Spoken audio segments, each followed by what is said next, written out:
Hello and welcome to today's show, Pet Pals. Today will be a very exciting visit from a special guest who we're looking forward to meeting later on, Harry the Hedgehog, who's been brought in by Sally and David, who work at Dorset Hedgehog Rescue, which we will learn about more in just a second. On today's Creation Corner, we'll be making a homemade bird feeder, which you can decorate and personalise yourself. If you guys want to get involved and make it with us later on in the show, here's what you'll need. You will need a large juice box. This will be the body of our little bird feeder and where the bird will sit. Some string so you can hang it up and make it look pretty. A small pair of scissors for cutting up your juice box. Be careful, scissors are sharp and use adult supervision if needed. A roll of masking tape so you can stick some stuff together. And also some PVA glue so you can do some further sticking. A newspaper, you can tear that up and make some paper mache out of it. Something for the roof, I'm using lolly sticks. You can use whatever you like, but I'm using some multicoloured ones. A small paintbrush, so you can put on your paint there, just like that. And to go along with that, you've got some paint. I'm using a nice blue, but you can use whatever colour you like. And finally, some additional decorational pieces. I'm using some flower petals, but you can use glitter or beads if you like.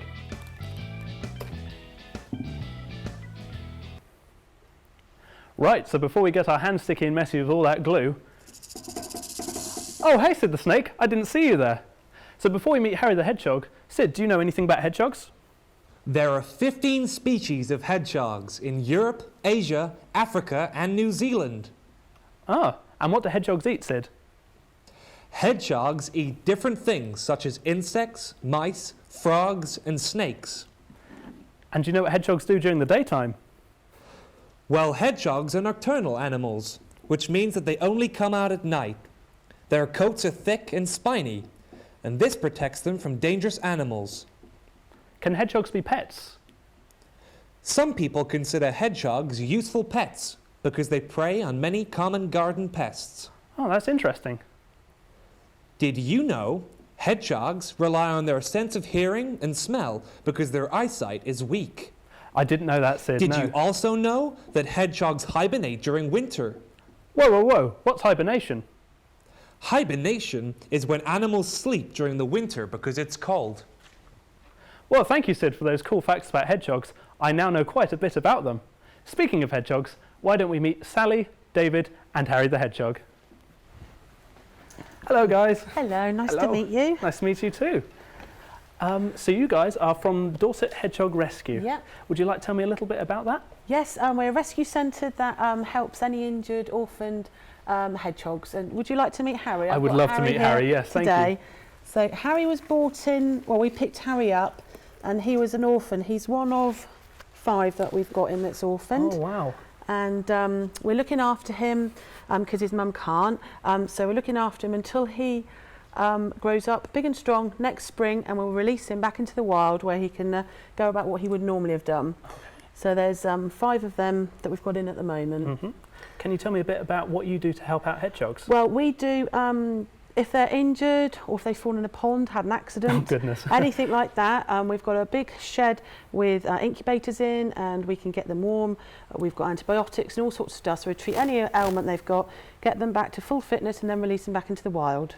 And where can we find hedgehogs in the wild? You can find them in, they love quiet places, leafy places, compost heaps.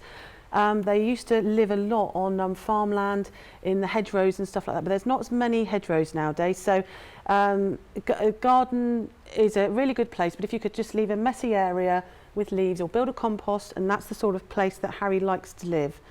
And that's the kind of thing we can do to help hedgehogs, because if one of them stumbled into my garden, I know I'd like to be very friendly to one. What can we do to help them out? To be honest, you can leave, they like meaty cat food, dog food, they like mealworms. Also very important to leave some water out, especially in the summer when it's really, really dry and they find it hard to find that. So a lovely dish of fresh water every night, and it'll probably be gone in the morning because they do like a big drink. And that's the kind of thing hedgehogs eat then, little scraps like that? They love stuff like that. They'll eat worms, slugs, snails, beetles. If they get hold of a frog, sometimes they'll eat something that big. Oh, wow, okay. Yeah, so they can eat quite a lot. Mm-hmm. And I've heard that you shouldn't give hedgehogs milk. I think I heard that's dangerous. Yes, you're very right there. Years ago, always used to be a big thing, give hedgehog bread and milk, but they're actually lactose intolerant. So unfortunately, all the generation that gave them bread and milk were doing the wrong thing. And it will give them a really bad tummy upset, and it can actually kill them in the end. So really, just water is what they like to drink. Oh, we certainly don't want to do that to something so cute. No. How long do hedgehogs live for? In the wild, if they get to 5, that's a really, really good age. In captivity, up to 8 or 10 even has been recorded. So it depends where they live. If they live by a main road, obviously they've got more chance of being injured, and than if they live in a field where nothing's there. They've got natural predators like badgers and stuff, so okay. Yeah, that's not a good thing for them, is it, darling? No. We want to keep them well away from badgers. Well away from badgers, yeah. Oh, and do you think hedgehogs make good pets at all? They make lovely garden visitors, but not such good pets, because they are shy. This one is okay to be handled because he's been reared, because he had to be, but normally they would be very shy, just curled up on a ball, so not overly the best pet. But would you like to try and feel his spines? Yeah, no, absolutely. They're very spiky. Okay, so if I just brush my hand... Oh, goodness, Yes, how spiky actually, yeah. So you really wouldn't want to pick them up without gloves. But it protects them from all sorts of dangers. That's their big form of defence. And that's the most well-known feature about them, their spikes there. Could you tell me a bit more about those? Yep, they're born they're born with spines under a membrane, and the spines start poking through about 48 hours after birth. Up to about 3 weeks, and they start falling out. They're very soft white ones at that time, and then they start to grow their adult spines. And a hedgehog, when it's fully grown, can have between 5,000 and 7,000 spines. Wow. So that's an awful lot of spines. Okay. I hear these animals are quickly becoming extinct now. They are. A survey in the 1950s said there was over 50 million hedgehogs. Wow. Now, last year, a survey said we've only got 1 million. So as you can see, their numbers have declined quite quickly, and if we don't help, by 2025, they will be extinct in the wild, unfortunately. You'll only be able to see them in sanctuaries like ours. Okay. So if I was in my garden one morning having a cup of tea and I saw a hedgehog, what would be the best thing to do for it? If it was in the morning or the daytime, the best thing to do for it is try and pick it up, put it in a secure box and ring a rescue centre, because if they're out in the day, they are 9 times out of 10 poorly. They only come out in the day when they're poorly. But if it's the evening, in the summer, a nice evening, and they're going about their business, just enjoy them. Treat them like you would a bird. Don't capture them in your garden. Make sure you've got access in and out of your own garden, and they do like to roam quite a way, so about 10 to 12 gardens would be a good try and make sure they're all connected. Absolutely. Which would be very good. So make sure all your gardens are connected, so hedgehogs can come have a little and have a little nibble whenever they visit your garden.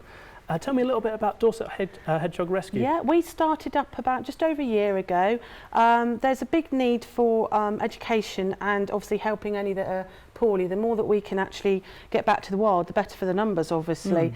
So we did it because I've always liked hedgehogs, and I was quite shocked at how endangered they are. So it's a hobby now and a labour of love. No, he's an absolute But they are lovely. Yeah. And you're doing an absolutely wonderful thing by keeping so many of them available in the wild, at least. Thank you. Thank you, Sally and David, for coming in today. It was very interesting to learn so much about our endangered friend. Now we have a short interview with another rescue worker who works with many different animals. Let's take a look.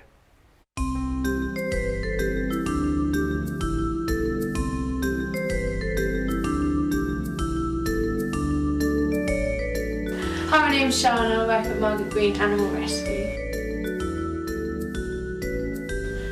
Myself, I do the horses, so I also look after the farm animals as well if someone else isn't here to do them, but I do mainly do the horses and I ride them. People can no longer financially look after their animals, so we try and take them on so the animal then doesn't go on and suffer.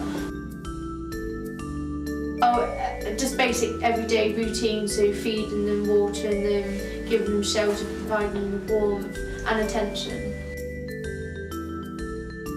So the horses, out in the fields, we poo pick their fields, we feed them every day, give them their hay, they have their shoes done every 6 to 8 weeks, or if they don't have shoes they get trimmed every 6 to 8 weeks. They have their teeth done annually, and they also have their vaccinations done annually as well. all varies really. With the kittens it's a quick turnaround because everyone wants cute kittens, and also with the cats it can be quite a quick turnaround. But for anything like the farm animals or the horses, because you need a lot more space and a lot more land, and financially it can be quite slow to get them rehomed, but they do eventually all do get rehomed. You need to have an interest and a passion in animals. You don't necessarily have to have qualifications because we do apprenticeships here. So they work at Kingston Moor College and places like that. But you do have to have a real flair of animals, and you can't be afraid to get dirty and smelly and wet and cold. Wow, what a lot of animals. Now here in the Creation Corner, we're learning about how to build a bird feeder. First of all, you'll need to get your big juice box and then cover it all in paper mache. Before you do that though, make sure to lift up the little tabs there so it looks almost like a little devil. There we go, and to cover it in paper mache, what you'll need to do is take little strips of newspapers, just tear off little bits, just like that, and cover the whole thing in PVA glue, just like that, and then stick it on. And then you repeat this loads and loads of times until you've got a nice big layer of newspaper along that, and then it helps us paint it later. Once you've got it all paper mache and it's all dry, what you need to do is go to the bottom and take 3 fingers and then draw a little line along the bottom there, and do the same with 3 fingers on the very top. Once you've done that, if you take 1 finger and then draw along the smaller sides of it and do that on both sides again, what you should have there is a nice little rectangle. If you then take a pair of scissors and cut out your little box there, you should have some windows. Make sure you ask a parent to help you out with the scissors because they are quite sharp. After you've cut them out, you should have lots of little windows in your thing, and it should look a bit like this. And then you cut out the last one and you'll have a little window all the way through. Make sure you keep the bigger window pieces here because we'll be needing them now. So after this, you put this aside to let it to dry. And then we've got our big bits of card just here, and these are going to make the roof of our bird feeder. So what you need to do is cut off a bit of string. I've already got a bit cut size here, and you put it along the bit just there, and you take some masking tape and you just attach the bit of string to your roof panel, just like that. And you do that again on the other side. Once you've got those two sorted, you should have something that looks a bit like this. So you poke the string through and you've got a little hoop. That'll help you tie it up later. There we go. So now that your main box is all dry, what you do is you take the flappy bits again and you take your roof piece again and you put them on top just like that, and then you secure it with a bit of masking tape just to keep the roof on, keep the birds nice and dry when they're eating. So put a little bit on the roof just there, and then attach him, oh goodness, just like that. And then do that on both sides. So we should have another bit, and that attaches on just like that. There we go. So now you've got your roof attached there. You can then cover that in some more paper mache, just so you can paint that later. And what I like to do is get some of my rainbow lollipop sticks, and then you can just glue that onto the top pieces, and then have lots of little colours all running along there. And once you've done all of that and let the glue and paper mache all dry, you should have something that looks a bit like this. There we go. So it's got the multicoloured bits of roofing, and what I've also done to help out the birds eat is I put some more lollipop sticks on the bottom here in just a nice little plus cross kind of shape, so they can all stand up on the bits and eat the bits inside. I've also put some little flowers and decorations on the side just to make it look really pretty. This will look wonderful in your garden and is so easy to make. So that's all we have time for today, unfortunately. A big thank you to Sally and David, and of course Harry the Hedgehog, and all the animals at Margaret Green Animal Rescue. Oh, and we can't forget our faithful friend Sid the Snake. I hope you enjoyed making the bird feeder today as much as I did, and we'll see you next week where we'll be joined by Charlie the Chicken. See you later!